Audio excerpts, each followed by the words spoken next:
Ahí va a llegar el gol del Arsenal. Ozil. Marca Mesut Ozil. Disparo de Bellerín. Gol del Arsenal. Marca Bellerín. 5-0.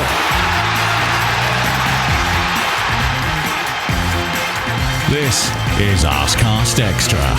Hello and welcome to another Arsecast Extra, as always, with James from Gunnerblog. James, I guess, goodly morning to you. Goodly morning to you too. I guess that's what an Arsenal-free weekend can provide these days. It is. It's funny, actually. One of the recurring themes on Twitter at this moment in time when I put out the thing for questions was like, can this interlull last forever? Because it's been great. We've had a stress-free weekend. And then AT, who's at _Gunner, says, if all interlulls mean that we don't have to watch the men's team drop points and can still watch us beat Spurs, can we consider making this permanent? It's a nice idea, isn't it? There was the North London derby, of course. I forgot about that. Yeah. That we won at that stadium as well. Sold out allocation of Arsenal fans. That 2-0. stadium, you don't want to call it White Hart Lane, or what is what's the name for it now? Is it still just White Hart Lane, or is it the new White Hart Lane, the new and improved White Hart Lane, the new and improved White Hart Lane with a wanky brewery in the basement? What is the name of this stadium now? I actually don't know. Is it just the Cheese Room? I don't know what it's called. The Cheese Room. That's brilliant. That's what we should call it from now on. I think so. Reclaim the term. Arsenal are taking on Tottenham this weekend at the Cheese Room, and the pressure's on Maurizio Pochettino. I mean, the toilet bowl as well does work well for it, doesn't it? Yeah. The toilet roll, or the toilet roll? Yeah. I guess you've got to have toilet roll somewhere. In the toilet bowl. In the proximity of a toilet roll. I'm sure it's quilted toilet roll. With all their fancy... Do you think? I doubt it, because I'd say they put so much money into like the look of it that the sort of fineries that you would expect to go with it. Do you remember, perhaps in the not too distant past, were you ever, not to take this down a disturbing road very early on, but did you ever have to use a toilet on a train, and not just for a number one? Yeah. So do you remember they used to give you this? It was basically like tracing paper. I do, yeah. I do. I'd say that's what they have in their stadium now. They've got tracing paper because it's all a veneer. It's all a facade. It's all supposed to look good, but when you chip away at the surface, it's basically the kind of stuff that will just smear poo all over you. Sure. It's still Tottenham when you break through the surface. But it was. I think it was officially some sort of women's football weekend, maybe. So there was a big push on ticket sales, and Arsenal responded by selling out their allocation and, of course, getting the result. I think it's, we were definitely expected to win that one, but no less enjoyable for it. Yeah, 30-odd thousand at the cheese bowl or the cheese room or the toilet bowl or whatever we're calling it. So, brilliant, though. The tracing paper arena. The tracing paper. I saw some of the Arsenal players, I think it was Beth Mead, talking about how the atmosphere was fantastic and taking corners and you're getting booed. It's all part of the pantomime. So the very first ever women's North London derby, and of course, Arsenal won, because that is the proper order of things. And Tottenham women, best of luck to them. Well, no, what am I talking about? Fuck them. They have to learn. It's true, it's not personal. It's just everything to do with Tottenham, right? It's just the way it should be. But they have to know from the very start that North London is, in fact, red and not tracing paper smeared brown. I agree with you. And I have to say, our second goal was quite hilarious because it was a loose back pass from a Tottenham defender that Vivian Miedemar raced onto and took round the keeper. So what a finish though, as well. Did you see the finish? She didn't just roll it into the net, she blasted it into the top corner. Yeah, and very cool in the celebration. Almost embarrassed to have scored it. She's good. She is. She really is. So well done to the Arsenal women. They're third in the table at the moment, but only a point behind the leaders, Chelsea, and level on points with Manchester City. And of course, if you're interested in the Arsenal women, do check out the section on Arseblog News, which Tim Stillman maintains and gives you loads of Arsenal women content. Of course, the Arsenal Women Arsecast with Pippa. And there's a guide there. So they have a load of games coming up now in the next few weeks. So if you're interested in going along to support, there's a guide there, which I linked to on the main blog today. You can find out how to get tickets, where the games are played, etc., etc., etc. So, get on board with the winningest of Arsenal teams. Yeah, it's a real novelty to see an Arsenal team playing well and picking up points. So how was your weekend? I mean, I noticed from your Instagram stories that you seem to have been at something of a loose end. Yes, I have been quite bored. I mean, that's the problem. I even watched international football. That's how bored I was. Right. I watched England against Kosovo last night, which was, again, a game played in an interesting atmosphere because Kosovo were incredibly welcoming to England. So it was sort of a slightly oddly positive atmosphere at a football match. Yeah, I saw that doing the rounds over the weekend. I mean, did they sort of sit down and have a strategy? Did they think, right, this is what we're going to do? Just be the nice guys of international football? I think it's to do with their political history, that makes them particularly amenable to England and maybe our involvement in it. But, that was, fine. England won that match 4-0. But that was pretty much it. I mean, there were no Arsenal players involved of any note. So it was difficult to get too excited about it, really. Yeah, Ireland are playing tonight, actually. Ireland against Denmark in a playoff. Right. Essentially a playoff for qualification, is it? Yeah, or is it a qualification round? I think Ireland have to win. Maybe it's not a playoff. I don't know what's happening here. But I know they are playing, so it's Ireland-Denmark, but there's a lot of importance on this. Will Nicklas Bendtner be involved? That's the question. Well, I don't think so. Let's see. I don't know the ins and outs of this one, but certainly in the group, Denmark are top with 15 points. Ireland are third on 12 points with Switzerland. Granit Xhaka's Switzerland, Stefan Lichtsteiner's Switzerland, sandwiched in the middle there. So I think Ireland do have to win. Granit Xhaka's playing tonight, I believe, as well. Yeah, for Switzerland against someone not very good. I forget who. There's Georgia and Gibraltar are in the group. It's Gibraltar. Right. It's Gibraltar. They don't have a good record, Gibraltar. No. Played 7. What are we talking? Won none, drawn none, lost 7, goals for 2, goals against 25. Minus 23 goal difference, so they're up there in Arsenal territory, really. How do you feel about those? Because England had a 7-0 victory or something on Friday night, I think it was. Do you think they're pointless, or do you think actually those matches are quite fun to watch because there's such brutal decimations? I guess if I was a fan of the team that was winning, I'd be, absolutely on board with it. Yeah. I mean, think of the times we've played like smaller teams and give them a spanking down the ears, and I don't feel sorry for them. I just like seeing us score goals. So, yeah, look, I mean, it's an uneven kind of match, isn't it? But it's an uneven player field. But, sometimes it is fun to watch a team be absolutely thrashed. Yeah. I do think. Yeah. Well, there's something to be said for it. There is. You mentioned Nicklas Bendtner. Of course, he's got a book out now. Did you see that? Yeah, he has. Yeah. Does he want to come on the podcast and promote the book? I don't know. I did remember him saying something in the past about how he never took kindly to, or he didn't take that kindly to the perception that he thought himself the greatest striker that ever lived. Oh, really? So, yeah, I don't know if he'd be up for it. I mean, I'd certainly quite happily talk to him and interview him. It would be, I think, a fun interview. And the extracts from the book seem to be quite interesting. One where he's telling Thierry Henry to shut up, and then he's having conversations with Liam Brady. And, self-belief was never a problem for Nicklas, was it?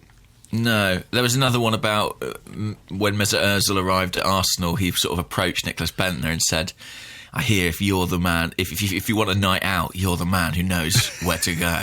And he clearly relished this role as sort of, the party boy of the Arsenal squad. Why, yes. Yes, I am. He had the keys to the city, essentially. He got them off Granit Xhaka, did he?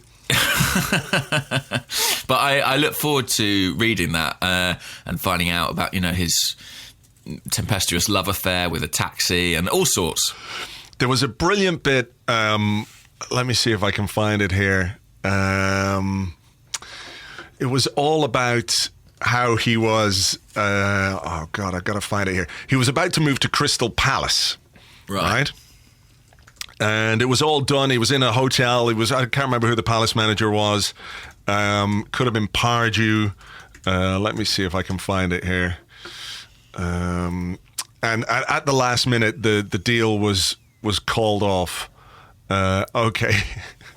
Let me see if I can, because it's quite funny, this. I just got to mute this tab here because it's one of those ones with a disgusting auto-playing video. So he's saying, basically, at the last moment, the deal is called off, but he gets a phone call from Arsene Wenger. And he says, Wenger goes straight to the case. It doesn't matter about your move. We haven't been able to buy the striker we wanted, so now you have to be backup. It will be your job next year. He looks at his agent, who shrugs. Then I call back, saying a lot of ugly, disrespectful things like asshole and wanker. And what is it? He says, we don't like each other. I finish my snapping. It will be best for everyone to part ways. And Wenger basically just says something like, yes, okay, see you at training. So that's brilliant. So he rang Wenger up, to abuse him basically for keeping him at the club, and Wenger was like, "Very well, I agree. Yeah, we're not getting on anymore. I agree, but see you at training." I do vaguely remember that. I think maybe it was Demba Ba we were trying to sign again. I feel like it was one of those, and it didn't happen on deadline day, and suddenly Bendtner was back at the club. Quite extraordinary. I mean, on the subject of Bendtner. Right. He's sort of become a sort of comical figure, hasn't he? And, absolutely derided, basically, in terms of his ability. But did you think that there was a chance he might be like a decent Arsenal player at one stage? Yeah. I mean, I think when you look at his goal-scoring record, it's not bad at all. No. He is whatever, 50-odd goals for Arsenal. I think there was obviously a lot of talent there. Clearly there was a lot of talent there. He was big and he was a bit clumsy and what have you, but he could score goals and he was really good in the air. Remember that great goal he scored when he came off the bench against Tottenham in a North London derby? It was brilliant. Like, it was just an amazing moment where he came on the pitch. We were waiting to take a corner. He came on the pitch. The corner came in. I think it was Cesc who took the corner, and Bendtner thumps home a brilliant header, one of those really amazing headers. Look, there was loads of talent there, but clearly there was something missing in terms of the application or the dedication to being as good as he could be. And I think that was sort of evident from early on. But I think when you look at his goal-scoring record in terms of the amount of goals that he scored and the amount of appearances that he has, it doesn't stack up too badly. No, I think you're right. I mean, he's still only 31, Andrew. There's still time. He could still come back, be the hero we all need. Well, people are talking about other players who are older coming back, which segues nicely into the Santi Cazorla talk that's been doing the rounds over the weekend, because he scored for Spain over the international break, and everyone is going, "Oh, please come back, Santi." And he did another interview in which he said he has regrets about not being able to say goodbye properly to the Arsenal fans, and I think that's spot on. I can understand why that's the case, but everyone's just going, "Bring Santi Cazorla back. That will certainly fix all our problems." It's a nice thought, but I don't think it's realistic. No, but it would be nice. I mean, it's a real shame it didn't pan out in the Europa League last season, that he could come back to the Emirates and get that farewell, really. But incredible to see him playing at the level he is again. And that he's in the Spain squad as well. I mean, at that age, that is fantastic, really, and scoring goals and playing well.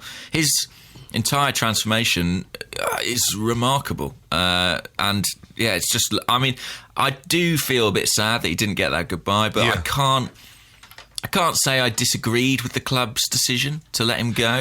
I think they had really done everything they could for him and to keep him fit, and we had to move on. It's just a shame and an issue, isn't it, that we haven't really got a midfielder of that calibre. Well, yeah, if we manage to sort our midfield, people will be looking at Santi and going, it's great that he's back there, and good for him. And I have to say, like, first and foremost, I feel very happy for him that he's playing again. He's playing regularly. He's playing well. He's doing fantastic stuff for Villarreal, and obviously he's playing for Spain again as well. I do think, though, that he wouldn't be at this level had he stayed at Arsenal and had he not gone back home. I think we underestimate sometimes the impact that just being at home would have. I think probably weather-wise, it's better for his injury to be in a warmer climate than having the freezing cold of English winters and all that kind of stuff. So I don't really have any. I've regrets, obviously, that it ended the way that it did at Arsenal, and that he lost such a significant chunk of his career, and it was very difficult for him physically and mentally, psychologically, to be told, hey, you might never walk again, or you might never walk properly again. Not walk again, but you might have problems just walking or kicking a ball in the garden with your son, let alone playing top level football. So for me, it's just amazing to see him out there. And actually, over the weekend, this is a little something that I found over the weekend. A few years back, I was a guest at Arsenal versus PSG. Right. At the Emirates with Puma. I was in the Puma box for that game. It was a 2-2 draw. I think Unai Emery could well have been the man in charge of PSG at that time. But Puma gave me some stuff to give away on the side, and I found it over the weekend in a box. And what I have here in front of me is a Puma Evo Speed boot. Right. It's a left boot, and it is signed by Santi Cazorla. Oh, that's cool. That is cool. So I'll tell you what I'll do is I'll give it away to somebody, to a listener. If you would like to win this boot, should we think of a question? What question could we have? Something. A Santi-themed question? Yeah, Santi-themed question. I don't know. Who did he score his first Arsenal goal against? Correct. Is that too easy? Yeah, that's good. I don't know. I can't remember off the top of my head. Exactly. Yeah. And it's very difficult to find out that kind of information these days. Yeah, there's no way they could conceivably find that out. No. There's just... If you get any answers to that, I'll be surprised. Yeah, me too. So we've Santi Cazorla boot to give away. If you want to win it, send the answer to that very, very difficult question to competition@arseblog.com. That's competition@arseblog.com, and you could have Santi's boot. So there you go. I was intrigued because, you were supposed to give that away at the time, but then you held on to it. But was that just a mistake? Yeah, I completely forgot all about it. Oh, I just forgot. I'd keep it if I were you. You're a generous man. Well, I am, but, I love and appreciate all the listeners, so I want to give them something back beyond providing them with, I hope, entertainment on a weekly basis. Audio content. Exactly. Let's give them something else. So that's good. I mean, I don't know what I'm going to do with a Santi Cazorla boot like. It's not your size, for one. It definitely isn't. Hang on, let me see what size it is. Is it small? Is it really small? It is. It's not as small as you would think. Right. Like... sort of, I guess it should probably say on the boot itself, shouldn't it? Yeah. I can't see, though, because I don't have my glasses on. I think they get special ones made by elves for Santi. It does not say what size it is. It looks to me, with my untrained eye, having got no background whatsoever in shoeology. A complete guess. Yeah. Bootonomics, whatever you would call it. What do people go to college to study the manufacture of football boots? Just sort of holding it up to my own foot, which is a size 10, I would say this is probably size 8 or 9. Okay. Which is, you see, I don't know if this is actually one of Santi Cazorla's own boots or just a boot that he signed. Do you know what I mean? Yeah. Because remember Arsene Wenger talking about Mikel Arteta and his teeny tiny feet and how important it was. That's why he could take a good free kick, because he had small feet. I don't quite understand Kanu had big feet, but you never saw him take much of a free kick, did you? Exactly. So maybe there is something in that. There is a correlation. Does Cristiano Ronaldo, like, what size are Lionel Messi's feet? He is like the best free kick taker in He must history. have, like, you know when you see like little shoes that are made for babies? Yeah. I reckon he's wearing them. Yeah.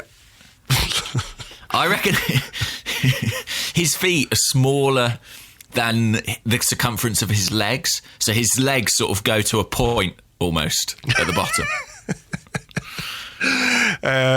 Yeah. Okay, I don't know where to go with that, to be honest. But he does bang in the free kick, so it's obvious. It's obvious. Small feet and free kicks. There's a website called healthyceleb.com. Right. This Which doesn't sound very has healthy. all details about celebrities. So, for example, it's on the Santi Cazorla page, build, height, weight, hair colour, eye colour, sexual orientation, distinctive features. Sexual, what the fuck has that got For to do with distinctive anything? features, it's got Is quite standing small. only 5'6" is the first distinctive picture, and the second distinctive picture is tattoos. Right. So it's like a sort of crime report, but it claims to have his measurements here. So it's got his chest at 38 inches. Okay. That's quite big, isn't it? Is it though? I don't know. My chest's about 42, I think. Yeah, I think I'm about 42 as well. But I imagine Cazorla a lot smaller. Arms, 14 inches. Now, it doesn't say... I'm imagining that's from shoulder to end of finger. Do you know what I mean? Like a little 14 wing. inches, that's tiny. 35.5 centimetres. So 14 inches, just barely over a foot. He'd be Yeah. like a Tyrannosaurus Rex. Like a little penguin. Like a velociraptor going around. Running around. And I've got his waist as well. Okay. And remember, this is on healthyceleb.com, so we Okay. know this is legit. Yeah. 32 inches. 32-inch waist. I mean, that seems that's- big. That seems seems big for a big guy for a of footballer. 5'6" as well. I mean, I'm Who's this 32. Little chubby bloke with tiny arms. But then the bad news, shoe size, unknown. Oh, my God. If only we knew what size that boot was, we could contact healthyceleb.com. We could, Religion, Santi is a Christian. coming from Spain, that's unusual. I know. Great. First film, Santi hasn't acted in a movie yet. This is full of personal information. He hasn't acted in a movie yet. Yet. I like Yeah, yet. I like it. Yeah, I mean, clearly after he finishes playing, that's where he's going. I'm looking at a full-length picture of Santi, and I think his feet are quite big for his body. Right. But what about his arms? Are they... Absolutely tiny. He's wearing a short-sleeved shirt, but it looks like long sleeves. Oh, It's a my short-sleeved kit, but just his hands are poking out the side. God. Oh, my God. They don't check their information, I guess. I mean, interesting. Yeah, well, check it out. Yeah. Healthyceleb.com. I won't go through it, but I'm sure there's other Arsenal players on there we could find out, interesting information for. Yeah. I'm curious as to speaking what of- the characteristics are of these players. What was it? Distinctive features. Distinctive features. Yeah. So let's try. Give me an Arsenal footballer. Let's Arsenal go one from the past. So let's try Marouane Chamakh. Okay, yeah, let's hope that's there. Healthy Celeb, Marouane Chamakh. He's not in the Healthy Celeb archive. Oh, That's my a real goodness. shame. Okay. Let's try... I mean, is Nicklas Bendtner in there? Yeah, surely. Otherwise... What are Healthy Celeb doing? What is this website even for? No, he's not there. What? What if this is a whole website that is just... About Santi dedicated Cazorla? to Santi Cazorla? Okay, let's search within here. Search...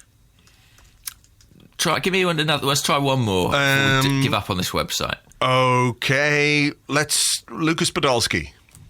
That's got to be there. He's Surely. very much a celebrity, and he's very healthy. It's not giving me that. It has, for some reason, returned me Olivier Giroud. Okay, let's go with it. Let's go with We're looking Giroud. at that. Nickname: Le Buteur de Charme. The what? Le buteur de charme, What which does that translates mean? literally as the charming goal scorer. Right. Is that his nickname? The charming goal Or is that scorer. just some French words? Occupation, professional soccer player. Right. It's got all his history of his girlfriends. Okay, distinctive features. Imposing physical presence. Beard is one. Dashing good looks. I mean, you can't argue they are No. distinctive features. That's true. Religion, he is a devout Catholic. Strengths, ability to score outrageous goals is listed in his strengths. Weaknesses, speed, acceleration, attacking movement. And then I like this one last, just squeeze on the end. Sometimes misses crucial chances. First film, he hasn't been cast in any theatrical film till now. First TV show, in November 2013, Olivier Giroud made his first TV show appearance on the French TV series Le Petit Journal. Olivier Giroud, favourite things. His favourite things aren't known. God almighty. Wow.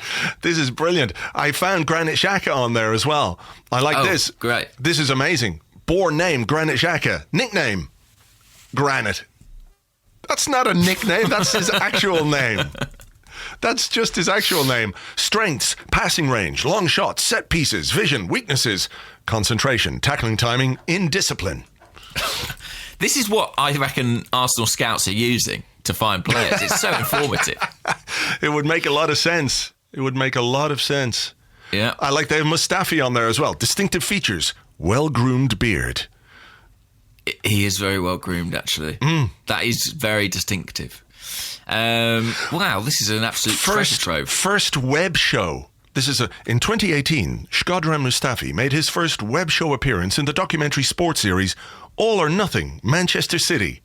So it must be something to do with the He just pops up Carabao in the Cup background, final I or guess. something when they won. I feel like everyone's got distinctive features like imposing frame or, like tattoos, things that make them sound sort of quite impressive and quite hard. Poor Alex Iwobi, it just says distinctive features, prominent nose. Is that even true? I don't think so. I mean, no. That would not be top of my list. I mean, they must be just making stuff up. Oh, they have Hector Bellerin as well. Let's see what they say about Hector Bellerin. Born name, Hector Bellerin. Nickname, Hector. Yeah, of course. That's not good. That's not good. Of course. Family, father, unknown. Mother has a name. Siblings, unknown. A list of girlfriends.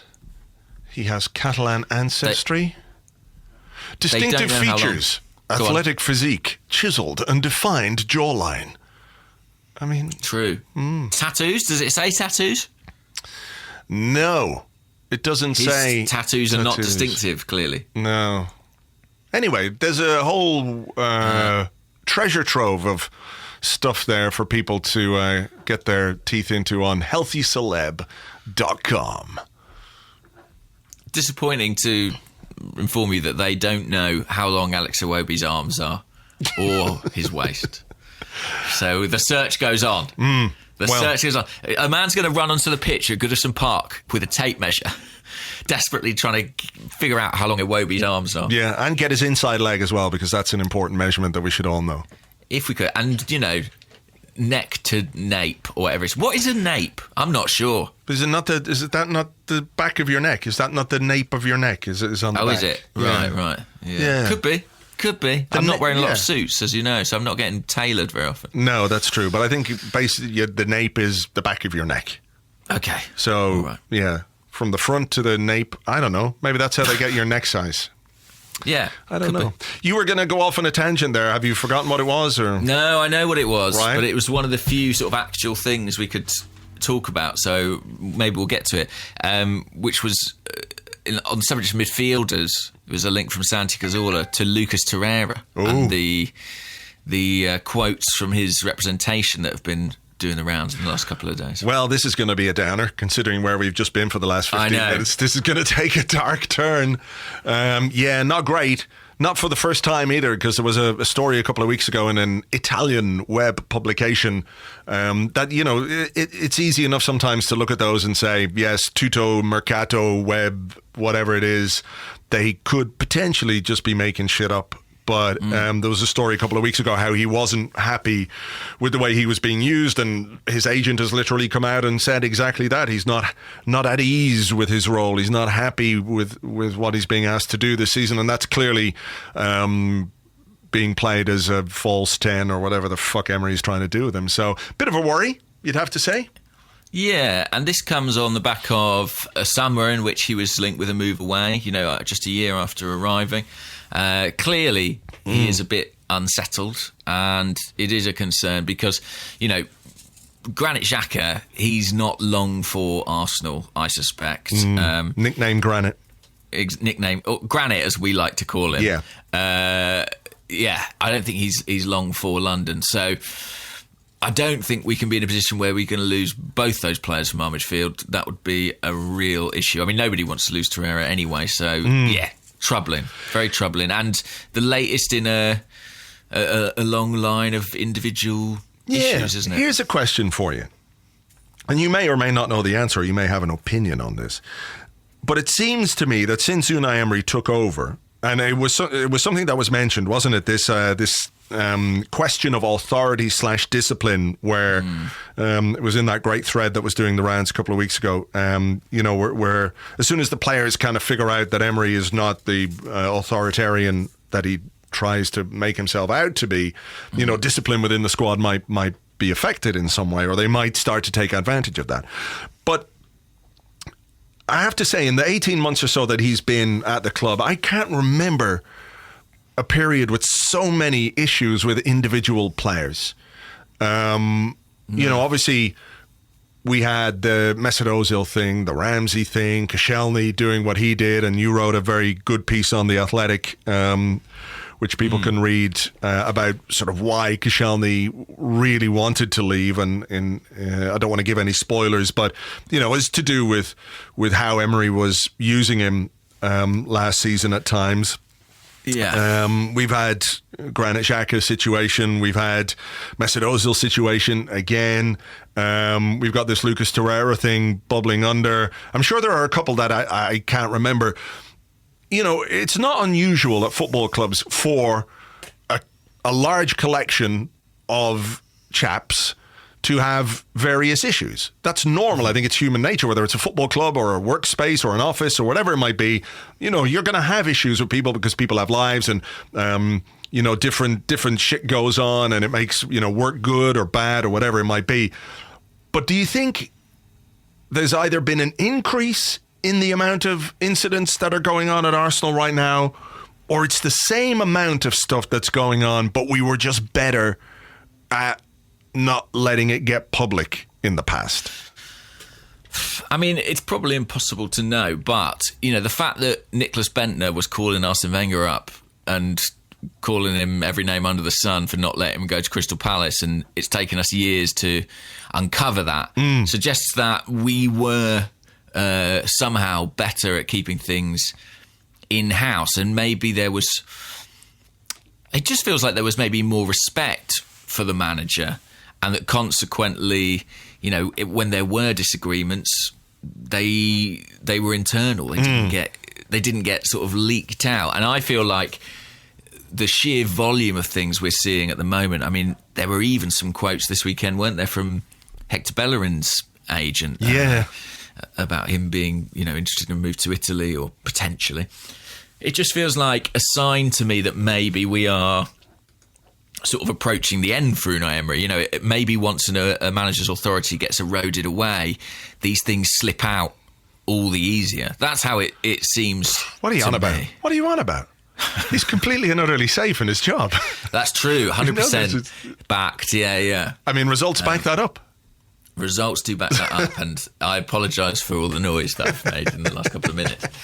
But it does seem like that to me. It seems like something has sort of the mask has slipped a bit, The crown has slipped, and consequently, everyone's revolting a bit.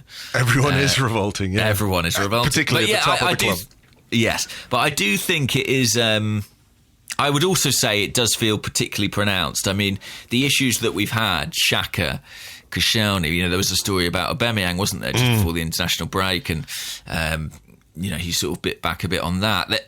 The list does kind of go on, and when you look at Emery's previous clubs, there is a bit of that there too. I mean, at PSG, the Neymar thing dominates, understandably, because he's such a massive star. But, there was also Hatem Ben Arfa, there was also Thiago Silva, there was also Blaise Matuidi. There were players that he had, individual interactions with that didn't go well beyond Neymar. So, yes. He's got some form for that, doesn't he?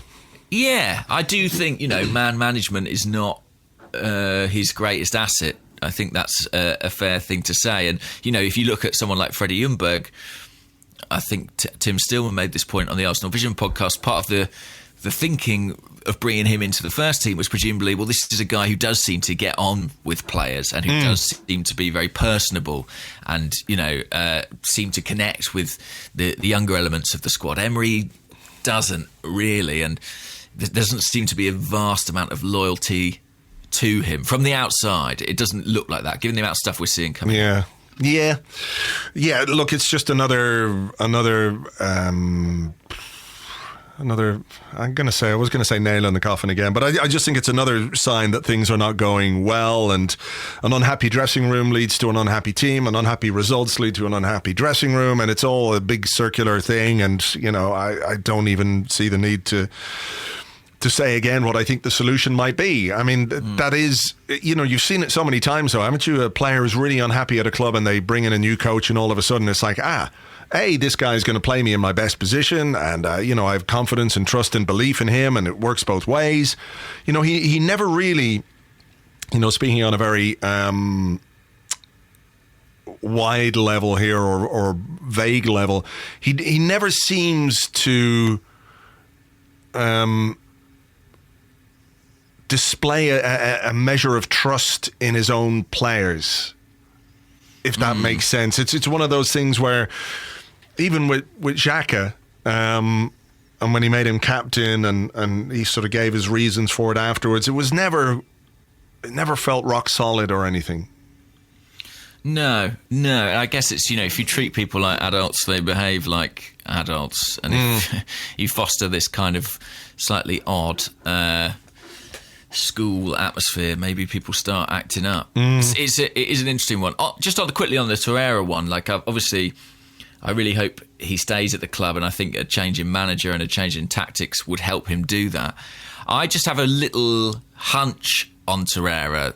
We've heard so many noises from his agent about Italy. I just have a slight hunch that he sort of really likes it there, and that might be a factor almost irrespective of what happens with the management. I hope not, because I think he's got really good potential, but it sort of keeps coming up. Do you know what I mean? Yeah. I mean, it might be a case that he's finding it difficult to settle in England, or finding life in England a bit difficult. I don't know what the Uruguayan community is like in London. I don't know if that's a thing or whatever. But he wouldn't be the first player, or won't be the last player to come and just not settle. So I hope it's not the case too. But I do think that if he was in a team that was set up to get the best out of him, and clearly the big issue is that he doesn't like being asked to do what Emery is asking him to do, which is to be a presser, to play higher up the pitch, to get in the box and create chances or take chances. That's not what we bought him for. I mean, we literally bought him because he was Sven Mislintat went out, crunched all the numbers, give me a player who can do this, and this, because we need a defensive midfielder. That's who we found. We scouted him. We brought him in to do that job in the team, which he was given early on, but over time, Emery just doesn't want to play him there. So I think it's, it'd be like being, it's sort of like being a central defender and being asked to play right back week in, week out, and you really want to be a central defender, but you're being played at right back. Eventually, you're just going to get fucked off with it. And in fairness to him, it doesn't ever look to me like he's incredibly unhappy, and I think that's a credit to him. Like he commits to that role, even if it's not what he's most comfortable doing, and he does his best at it. So you can't fault his professionalism, but if he's not happy, that is a big worry. And I feel for him. After his first 6 months at Arsenal, things haven't sort of panned out for him, as he presumably planned. Again, before we call an end to this part one, which I think I'm going to do now, it's so difficult to make individual assessments of players at this moment in time, isn't it? Because there are just systematic problems and issues with the team, and we've been over them 1,000 times, so we don't really need to go down that road again. But look, who knows? Maybe there'll be a different Torreira in 3 months. We'll see. Guess it depends who's picking the team. It does, yeah. And ultimately, it depends on the results. I mean, footballers are never happier than when they're winning matches. So that would make a world of difference. Or in a nightclub with Nicklas Bendtner. Oh, they love that as well. In a nightclub with Nicklas Bendtner with their trousers around their ankles. That's the dream. That's why people move to London. Yeah. That's why Ozil joined us. That's how we pulled that off. That was the presentation. They showed just slides of Nicklas Bendtner in a club with a bottle of champagne. Look at this. London is famous for its taxis, and look what Nicklas Bendtner does with taxis. You've got your pick of the taxis here, miss it. Anyway, on that disturbing image, I think we should call an end to part one, and we'll come back with your questions and more in part two right after this.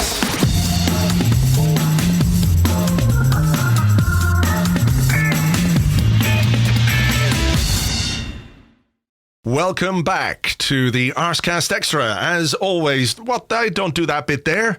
That's not that bit. What am I supposed to be saying? Welcome back to the Arsecast. Oh, this is part two. That's right. This is the part. That's what you say. This is the part where we answer the questions that you sent to us on Twitter at Gunnerblog and at Arseblog on the Arseblog Facebook page, and also on the Arseblog Patreon Discord server, which you get access to if you're an Arseblog member on Patreon. If you want to find out a bit more about Arseblog and the site and how it grew and everything else, myself and Andrew Allen did a podcast last week, a video live stream thing, which you can watch back, or you can listen to as a podcast, which goes into the history of the site from 2002 until today, with some questions from listeners and what have you. So that's patreon.com/Arseblog. It costs $5 a month. That's it. I've still got a croaky throat here because I've got a bit of a cold, but there you go. So questions. Do you want to go first? I will. This is from Rob Earl on Twitter at Exon. And Rob says, not in a derogatory way at all. Uh-oh. Which is a good start to a question. But as a fellow North Dublin man, I'm often fascinated by your accent. I know you lived in Spain, but anywhere else? #Interlull question. #Interlull. Well, look, I fellow Dubliner for sure, but not a fellow North Dubliner. I'm on the south side of Dublin, but that explains it. Yeah, that's exactly it. Where else have I lived? No, I mean Dublin, Spain, and of course my formative years until about 10 years of age in the UK, living in London and then in Yorkshire. And I think my accent comes from the fact that I was radio guy for a while. But also, when you're 10 years of age and you come back from Yorkshire to Dublin and you go into school in October, so you're not even there for the start of the new school year, you're the weird kid who comes in while school has been underway for about 6 or 8 weeks, and you get dumped into the class. And you have a Yorkshire accent in Ireland in 1981. You lose it pretty fucking quickly, I think. So I think that's where it comes from, to be honest. I get accused of being American all the time and stuff, but, Accused. It is quite the accusation. Horrendous accusation, isn't it? Anybody. Are you an American? No, I've genuinely... No, please. Honestly, I lived in Yorkshire. Leave me alone. Hey, lads, no, I'm not. Yeah, it is. I've done voiceovers for people before, and they said, "Yeah, it's grand, but we just didn't want an American voiceover. We wanted an Irish one." It's like, oh, okay. All right, go ahead. It's unique. It's a unique accent. That's the good thing. Well, there you go. It is a bit sort of DJ Mid-Atlantic, though. That's That's not Yeah. unusual. Exactly. Yes, I mean, if we were presenting Top 40 radio right now, here's the number one. See? I don't know what's number one. What's number one in the hit parade these days? I don't know. Honestly, I have no idea. Since they can Top of the Pops, I've really lost track of. Okay, what is the number one single in the UK now? It'll be impressive if either of us know it, I think. It will. Billie Eilish is heading for the highest new entry with Everything I Wanted. Okay. She's very good. I know who she is, but I don't know what that song is. I don't know that song. I know the song about that she's a bad guy. I know that. Yeah, that's a good one. The song is called... Oh, it's a really bad song, and I do know it. It's called Dance Monkey. Oh, yeah, with this really weird kind of childlike... That one. Yeah. Yeah, I don't like that. That one, yeah. Yeah, it's a very strange lyric, yeah. Like, the vocal on that is like a doll would sing. Yes, a creepy, weird doll that sits on a shelf and can move its own head. Yeah. What's the number one single in America right now in the Billboard charts? Let me have a look. Let's have a look. It's Lewis Capaldi. Of course it's Lewis Capaldi. And number one, Lewis Capaldi with Someone You Loved. I don't know that song. Oh, yeah, that's that song. Do you know that song? No. You do. Do I? He sings a bit like it goes like...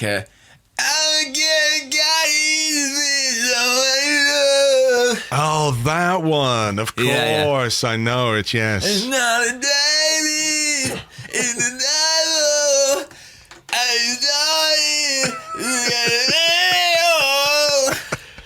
We lost all our listeners. Yeah, well, it's a beautiful rendition of what is clearly an amazing piece of music. Yeah. He doesn't look like a pop star, Lewis Capaldi, does he? He doesn't, and yeah, I believe he's related. Fair play to him. He's related to the Peter. Doctor Who. Yeah, is he? Yeah. Wow. I mean, how many Scottish people called Capaldi can there be? How many Scottish people can there be? To be honest, it's lots. It's a big chunk of land up there. Largely uninhabited, surely. Well, in the wilderness. Take it up with fucking Mel Gibson, mate. Yeah, true. Actually, when they all run at you, scary. Yeah. Well, there we go. We've all learnt something. That's true. Mel Gibson. I'm quite impressed. We knew both. Well, between us, we knew both those songs. We are quite hip. Clearly, that's what the kids say. Clearly, we're not past it just yet. Getting there, but not quite. I think I should have a question. I should have a question. Let's see. I did have some here.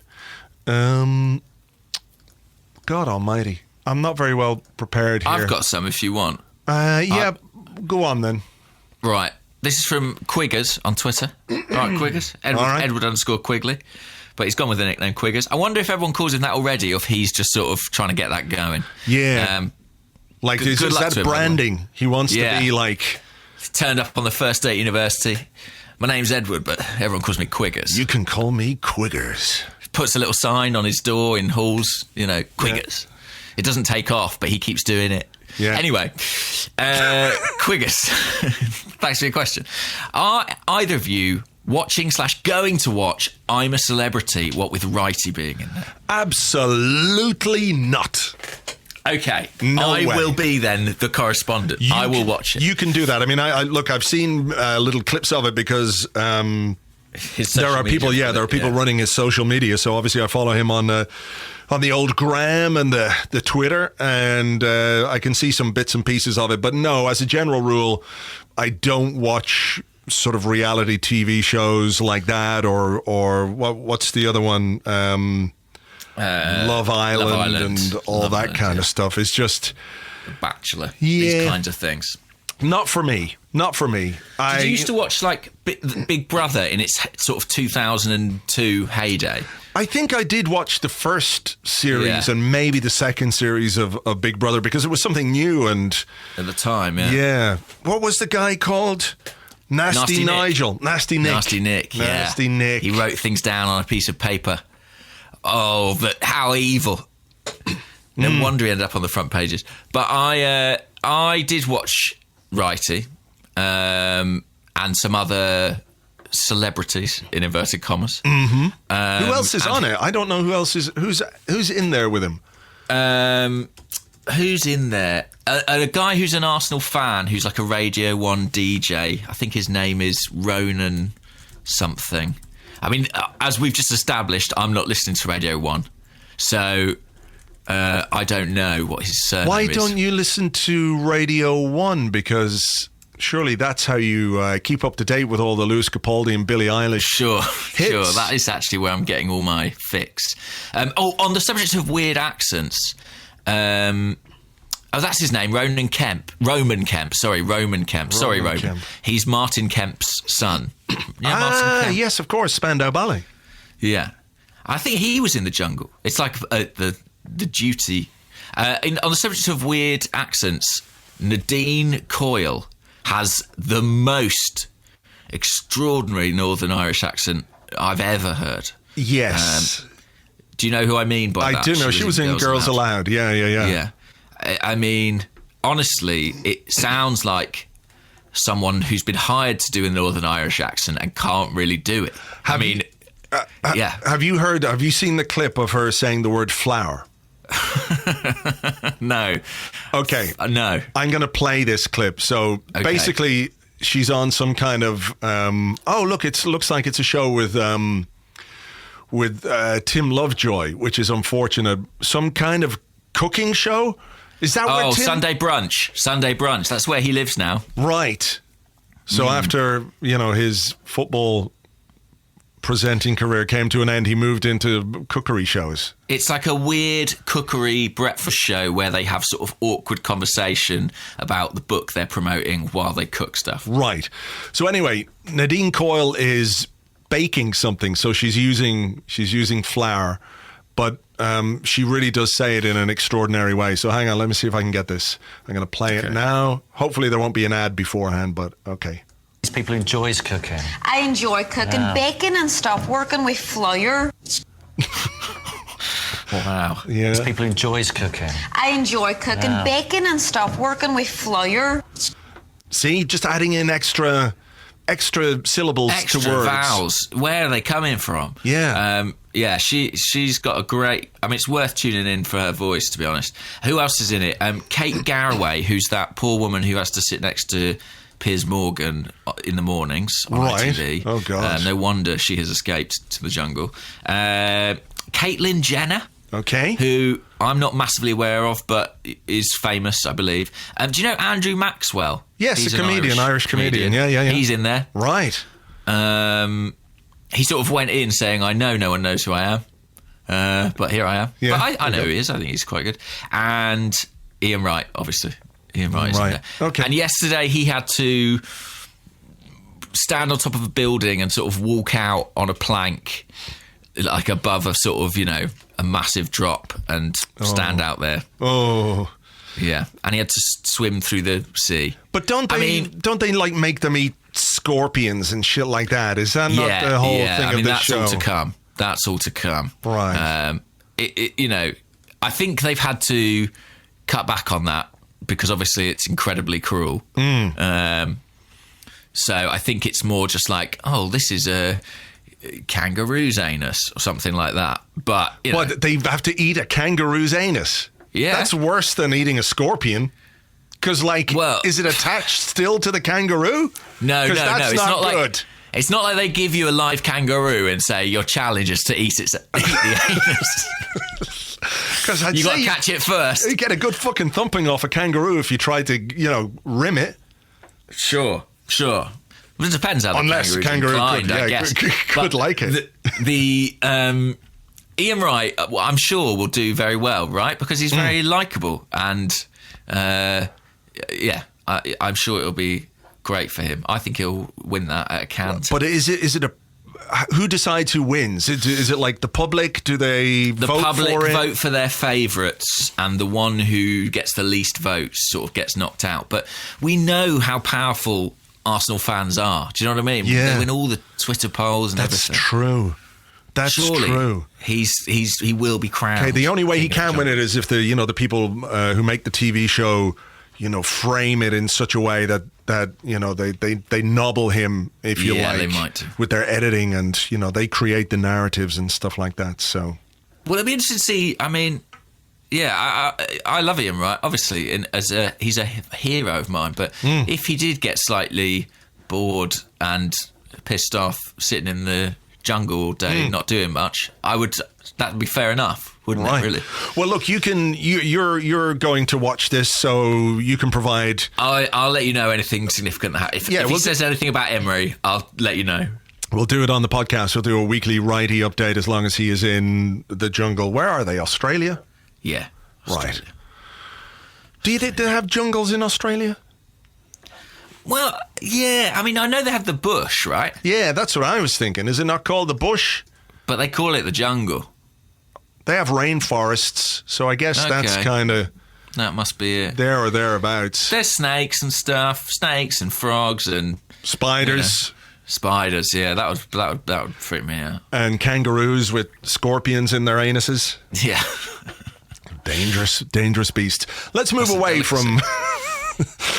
deep fried. Let's move away from that for a second to talk about something less enjoyable. It comes from MJC on the Discord, and he says, do you think the Invincible record is in jeopardy? And how unbearable is the Mug Smasher at the moment? He's not really that unbearable because we don't talk about football.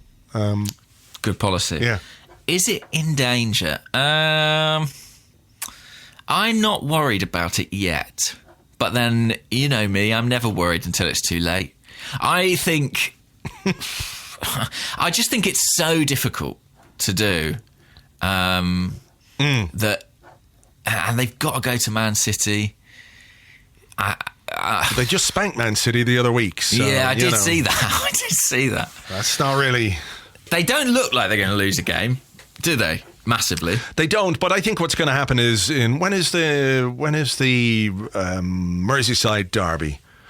Not sure. Let's have a look here. Liverpool fixtures. It is in a couple of weeks' time. Oh, it's on that weird night where all the games kick off at 8:15 for whatever. On the Thursday. The Thursday. Yeah, I don't know what that is. I don't know what that is. Arsenal versus Brighton is 8:15 on that Thursday. Stupid fucking time. But Liverpool versus Everton. Alex Iwobi scoring the winner for Everton at Anfield. Set up, of course, by none other than Theo Walcott. And they preserve the unbeaten season record for another year for Arsenal. That's it. That's my prediction. Is that at Goodison Park, that one? No, it's at Anfield. So I just said, wow. It's going to make it even better. Oh, okay, great. Yeah, that will definitely happen. Fingers crossed. Alex Iwobi, you're our only hope. Help me, Alex Iwobi. Alex Obi-Wan Kenobi. Obi Kenobi, exactly. Obi Kenobi, yeah. Iwobi Kenobi. You got one? Are you worried about it? Not yet. Not yet. Slightly, though. It's sort of like a creeping anxiety at this point. You know, if they get to January the 1st and they haven't lost a game, then I might start getting a bit itchy. But I mean, yes, if they get... When is Arsenal versus Liverpool at the Emirates? Good question. It is in May. Crikey. Oh my God, the 2nd of May. Crikey. It's the third last game of the season. If they get to that, wow. The Invincible title on the line, that'd be a hell of a game. Some occasion. Yeah, and whilst we're locked in a battle for 10th. The drama. Could we make it? Let's hope so. In fact, I had a question along those lines, so I better find it. About finishing 10th. Yeah, well, not quite, but Mark on Twitter, who's at MDBTeach, says, there's so much talk about not qualifying for Champions League for Arsenal. What would the ramifications be if we didn't qualify for the Europa League, which is quite possible? Well, I guess no European football at all. Yeah.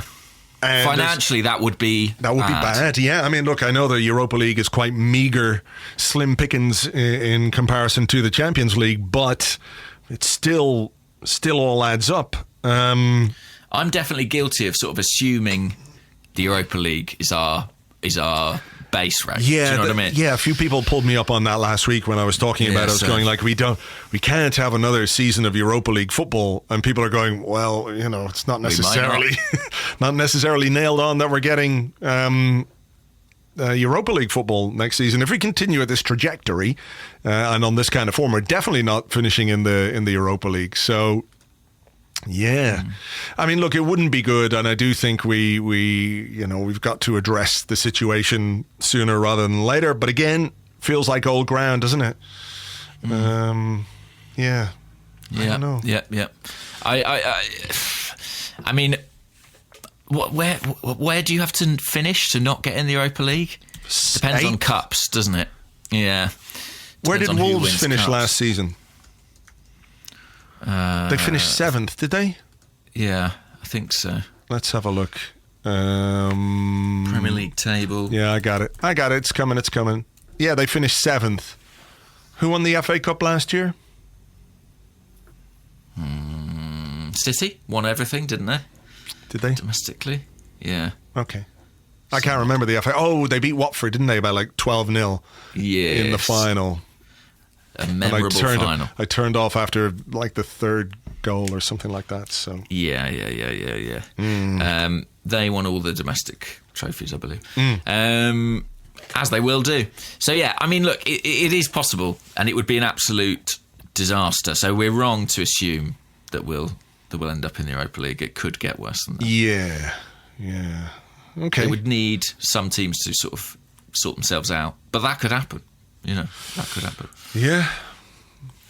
It's hard to predict. Let's have this question. Okay. I know it's your turn, but I'm on a roll. Yeah, it's okay. Taking initiative, I like it.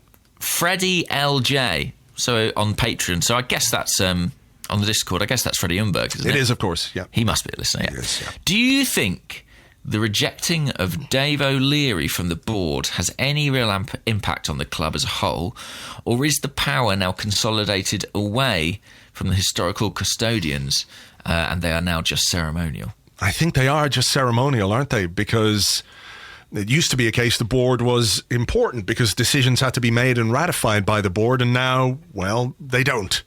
Because KSE can do whatever they want. And if people, are wondering a little about the David O'Leary thing, certain board members put forward the idea of David O'Leary being added to the board. And they put that proposition to Josh Kroenke, and Josh Kroenke had a conversation with Raul Sanyehi, and between them they decided, no, that's not a good idea. We don't need to do that. And now the power at the club, which, I'm not saying there's a good thing or a bad thing, is with Sanyehi, who's the head of football, Edu, technical director, Vinay, and also Husfami, I think are the 4 guys in this little sort of power group. And maybe that's the way that it's going to work at a modern football club where you have executives who are going to call the shots, and that's literally their job, is to run the football club and make the decisions about the football club. I also think it is important, isn't it, for a club not to lose sight of its history and its traditions and the things that it supposedly holds dear in terms of its values or its approach. And, just knowledge of a football club is an important thing, because otherwise you kind of lose sight of who you are and what you're supposed to be. So I do think there could be a balance. Obviously, we've been talking about the arrival of Arsenal men back into the setup, haven't we? Because we've got Per Mertesacker, who's the head of the academy. We've got Freddie Umberg on the coaching staff. Edu is a technical director. So I think it might be a case in this situation that the board are, unhappy that they've sort of been sidelined in a way, because, when it comes right down to it, who's making the decisions? It's not Sir Chips, and it's not Lord Harris. It's Josh Kroenke. And it's Raul Sanyehi. So yeah, look, it's maybe a sign that things are changing, and this is going to be the new structure going forward. But how do you feel about the suggestion of David O'Leary? I was talking to somebody during the week who knows both Arsenal very well and David O'Leary very well, who thought this would be a good idea because he's got a lot of experience. He is the club record appearance holder. He knows Arsenal inside out. And they thought that his knowledge and his knowledge of the football club and his knowledge of football in general would be beneficial to the board if he were allowed to have, an input into what we were doing. I know for some people, his reputation was tarnished a little by the time that he spent at Leeds, where, I can understand him wanting to do the best job that he could do for Leeds, but there are a few moments, where it felt like he was a bit anti-Arsenal, if you like, at that time, because the rivalry was a bit intense, and you remember the incident with Robert Pires and what have you. So I think that's kind of tarnished his relationship a little bit with some fans. But, he played for the club for however many years, 700 odd appearances. You can't say he's not an Arsenal man, and he's there or thereabouts now. So he's sort of in the director's box for games at home, and he's in the director's box when we travel away. He goes with Pat Rice and some of the other, I guess, people who are in ambassadorial roles. But at the same time, he's been quite a while out of top flight management. Was Villa his last job, wasn't it? I think so. And that's a good few years ago now. A long time ago, yeah. So, look, I guess it depends what you want from David O'Leary. Do you want him guiding and shaping your football strategy? Maybe he's got something to offer in that regard, but not necessarily as, the overall boss. I don't know. And how could we forget, Andrew, his 2010 to 2011 spell with Dubai football club Shabab Al Ahly? How indeed could we forget that? But yes, in English football, 2006, Aston Villa was his last managerial job. Right. So, yes, I think, people speak very highly of David O'Leary. Like you, I've heard people say he's very well connected, both within Arsenal and outside Arsenal. He knows everybody in football, really. He's been around a long time. He's an Islington boy. I think he was born in Stoke Newington and played club record holder in terms of appearances. I don't see the harm, really, in having him part of that board, but clearly there is a bit of a... Well, there's resistance, isn't there, from the Sanyehi side of things? From the executive side, yeah. Because it's sort of like, well, no, we're the ones in charge now. And, we have to see whether that's... whether that bears out, yeah. A good thing or a bad thing. Well, look, we'll see. We'll see. It doesn't look like anything is going to happen from the O'Leary point of view. Whether it means... I don't know what we do with the board now. Sir Chips is obviously still the chairman, but, we don't have to have an AGM anymore because of the fact that KSE own all the shares. I don't know. It sort of feels like one of those moments where Watershed feels quite big, but it's like the door is slightly being closed on an old Arsenal, isn't it? And it's a very, very much a new, modern setup now, and that has good and bad within it.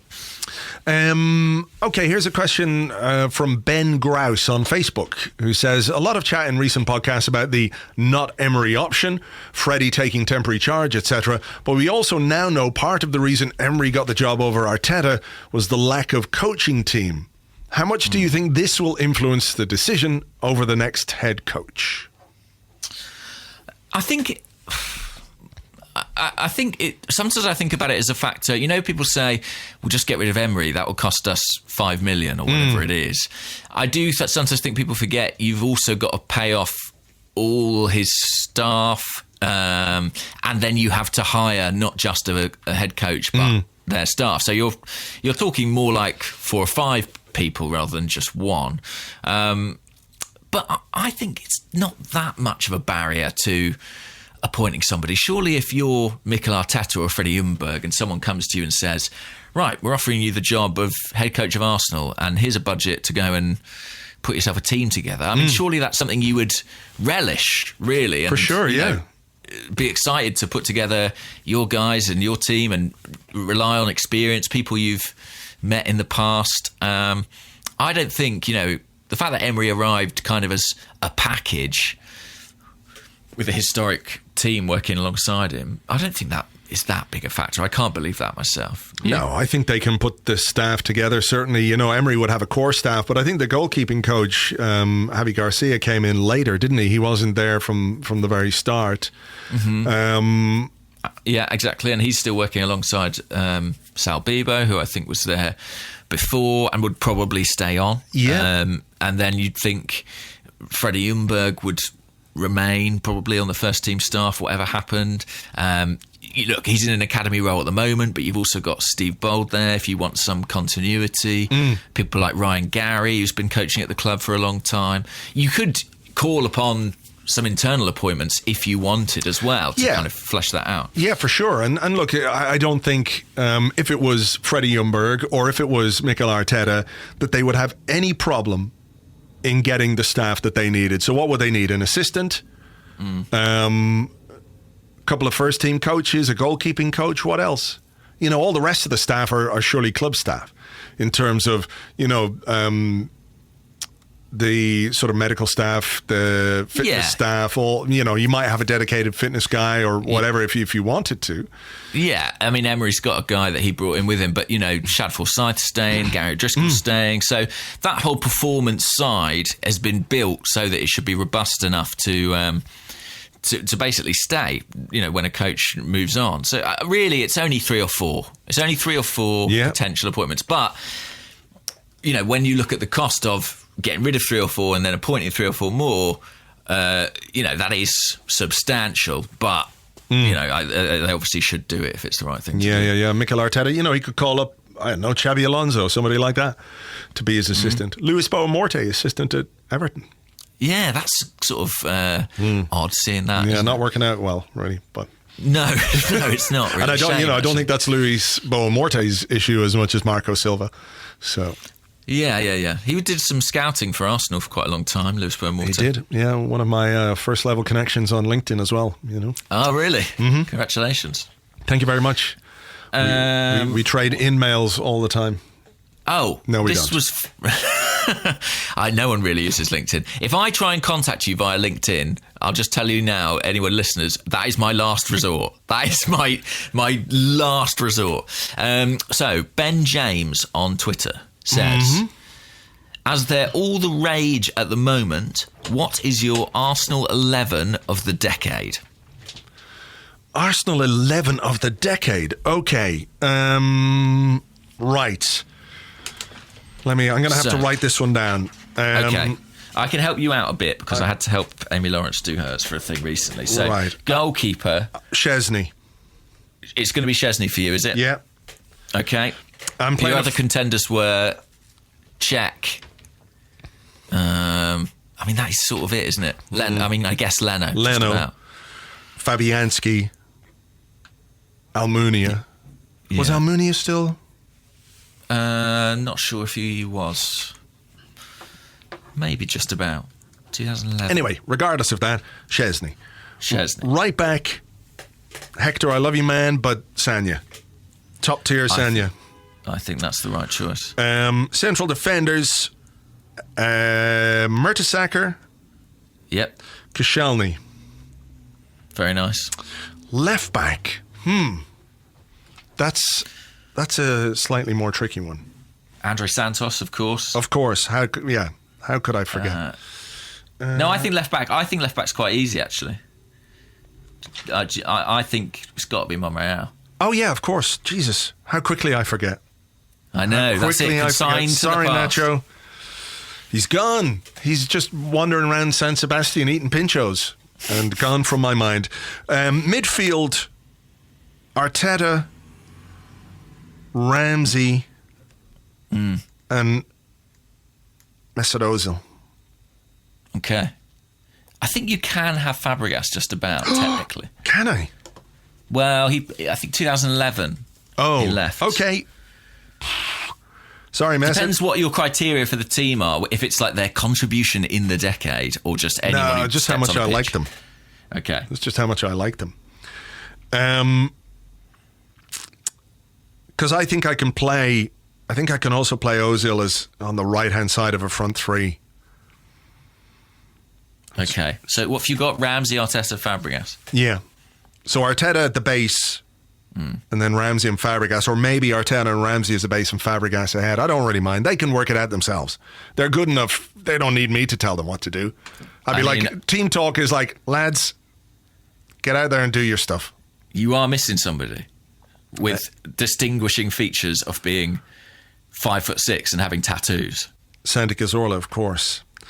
Central midfield was a good decade for central midfield. That's what we've learned. It was. I'm just trying to think of a balance, you know? Yeah. A diamond? Could play a diamond, but is it Ozil or Cazorla? Ooh. I don't know. That's difficult. I'm surprised that Arteta's a nailed on for you. He's definitely in for you, is he? I think you need somebody in that role. Although, you know, if you just want to play Ramsey, Fabregas, Cazorla, it's sort of like the inverse of the Liverpool midfield right now. You know, where they got 3 workman guys in there doing the running around. You've got 3 forwards, whereas we just have 3 amazing players in there. Ramsey, It's Fabregas, like the Cazorla. sort of Xavi, Iniesta, Busquets midfield, you know. Just don't Yeah, but see, Busquets is a bit, you know, Busquets is a bit Arteta sort of, you know, in terms of that profile. True. Gosh. Well, what do you want ahead of that? That might make it, because maybe you can squeeze Ozil in elsewhere. Well, that's what I thought. You know, I've got a front 3 to pick. I mean, it's hard not to think Aubameyang would be right at the very top. Yeah. In terms of striker. I mean... You do like Giroud, though, as well. Yeah, but I think if you're talking about, you know, Giroud is a good goal scorer and a scorer of good goals, but Aubameyang is just an out-and-out fucking monster. I agree. I think you got goal-scoring monster. So, yeah, Aubameyang up front. I'm trying to think, is there anybody else I would play? Alexis Sanchez. Like peak Sanchez. Peak Sanchez, I think, is as good a player as Arsenal have had, I think, in this last 10 years. That is good. So, if he goes in... I got Alexis then from the left, Aubameyang up front. I mean, I don't think you'll pick Robin Van Persie, will you? Oh, fuck, I forgot all about him.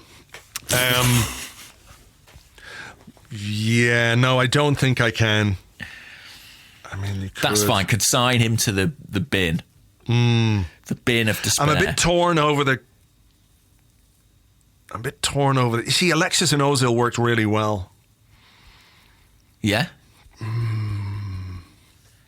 What if you had Ozil and Alexis behind Aubameyang? That's where I'm... Yeah, that's kind of what I've written down here. But then that's... But then I've got to figure out Cazorla. Fuck it. Ramsey, Fabregas, Cazorla in the centre of the park. Sorry, Mikel Arteta, I like you. You'd be a good sub. You can be a good captain from the bench, which is where we have all our captains anyway. So Cazorla, Ramsey... Yeah, okay. Chesney, Sanya, Mertesacker, Koscielny, Monreal, Cazorla, Ramsey, Fabregas, Ozil, Alexis, Aubameyang. Get it fucking on. Get it on. Think about the football they play. He might be an Arsenal manager before the end of the decade anyway, so yeah. Before the end of the week. That would... I mean, yeah, we've had some good players in the last 10 years. Yeah. Particularly in the attacking part of the pitch. Anything... Would you do anything different to that team? Have you got preferences? No, I think that's... I mean... Van Persie was outstanding, I do think. Yeah, he was. As much as he has tarnished his legacy. You know, I think Alexis, you've got to have. Yeah. I think with Van Persie, like, he was outstanding because we really, really needed him to be outstanding. He kind of carried the team in a way. And when you think about the fact that it was Alex Song who was basically his chief provider, it makes it even more remarkable. But I just think that, you know, if you've got Ozil in your team, you've got Fabregas in your team, you've got players who can find Aubameyang, you know, they could pick the ball up on the edge of their own box and within 2 passes, Aubameyang will be through on goal. And that's how good the passing range and the vision of those 2 guys is. So Van Persie can sit it out. And I think Who else will people have arguments over? I think that Denilson, obviously, Song, Bendtner, of course, we didn't even mention. I think maybe some people will have arguments at goalkeeper. I think people really like Leno, don't they? And yeah. Cech had one or two good years at Arsenal. I doubt anybody would be picking Cech. Do you think? Yeah, I don't think so. I mean, he's a very nice man, but I don't know that anyone would pick him as the goalkeeper of the decade. I mean, I thought Szczesny was going to be our goalkeeper for years and years and years until he, did what he did, and then we did what we did, which was really stupid by selling him to Juventus for 10 million. Yeah. While Liverpool bought his number 2 from Roma for like 70 odd million. The fuck, Arsenal. Cech did win a Golden Glove. Imagine that, an Arsenal goalkeeper winning the award for most clean sheets. Feels a long way away right now. But, who else? I think some people would argue for Bellerin. I would go for Sagna, definitely. I just thought he was absolutely brilliant. One of the most sort of underrated players in the Premier League in his time. Koscielny, Mertesacker, I think that picks itself, doesn't it? Central defence has been... Especially because they were such a good partnership. I think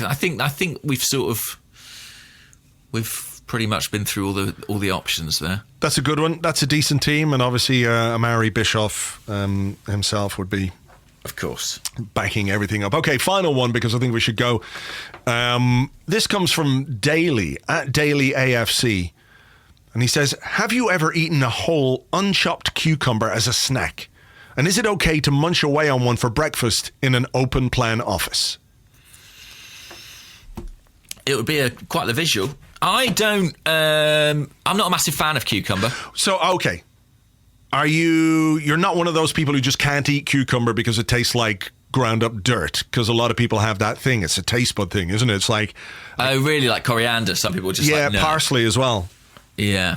No, I don't have that. I've got a bit of I was in a play, I've told this story before, I think, where I was in it for like months and I had to eat cucumber sandwiches. It was The Importance of Being Earnest. I had to eat cucumber sandwiches on stage throughout, and sort of since then I'm like, please, I don't want any cucumber. It's really stayed with me, that aversion. But also I don't like, there's a big trend in London of putting cucumber in water. What the fuck? Yeah. I honestly, no. I'm not happy with that. No, gin and tonic it appears in. I can live with that, but that's bullshit. Not in water. I know some people like it in gin and tonic, and particularly the Hendrix gin. Yeah. But like, it's one of those things that people actually actively dislike. So putting cucumber in the water when you know that potentially 25% of your customers are going to hate cucumber seems a weird thing to do. I don't want cucumber water. If I wanted cucumber water, I'd be ordering it. Do you know what I mean? Yeah, I don't mind cucumber, but it's not something I would seek out and use very often. If I get a dish and there's some cucumber in it, or a salad and there's some cucumber in it, I'm perfectly okay with that. But I certainly wouldn't go... Are you buying a cucumber? No. I can't remember the last time I've bought a cucumber. Like, genuinely, I can't remember. And would you just gnaw on one? No, I definitely wouldn't. That seems like a weird thing to do, especially in an open plan office where potentially lots of people don't like cucumber too. So it feels like it'd be noisy as well. Yes. And people these days need to eat more quietly. Is this your sort of manifesto? That would be one of the things, certainly. Sure. I have a strong aversion to the sound of people eating. That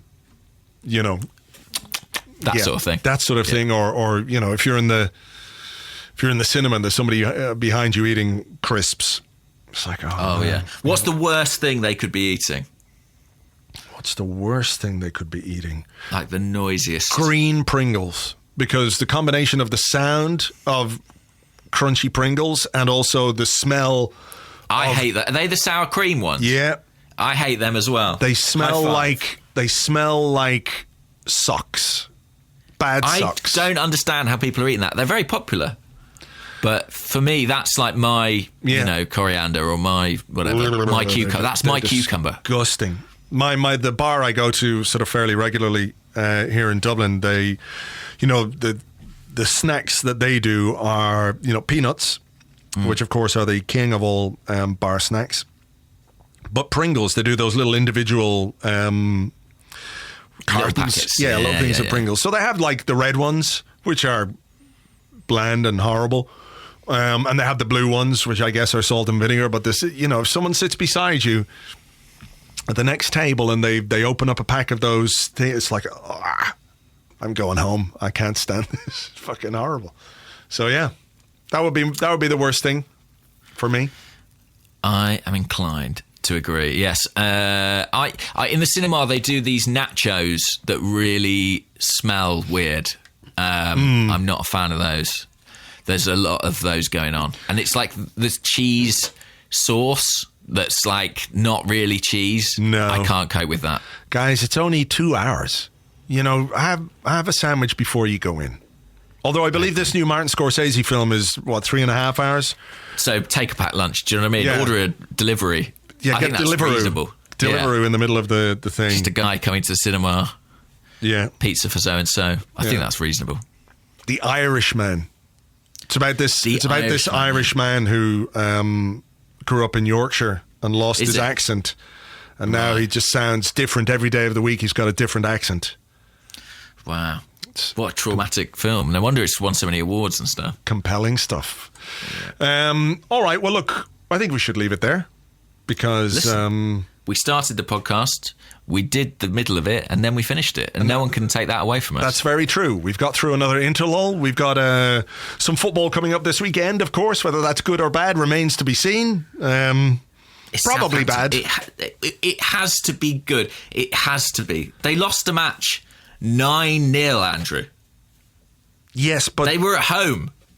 I know, but that's going to be the thing that we talk about on Monday. I know. We're going to go, I know. They lost 9-0. And we lost 9-0 to them. How... it's going to be upsetting. All 9 goals scored by Shane Long, the Irishman. Of course. From a total distance of like a yard from the goal. Fuck you, Martin Scorsese, and your football. All right, well, look, we'll leave it there. Thanks as ever for listening. Hope you enjoyed the show. We will catch you on the next one. Until then. Bye-bye.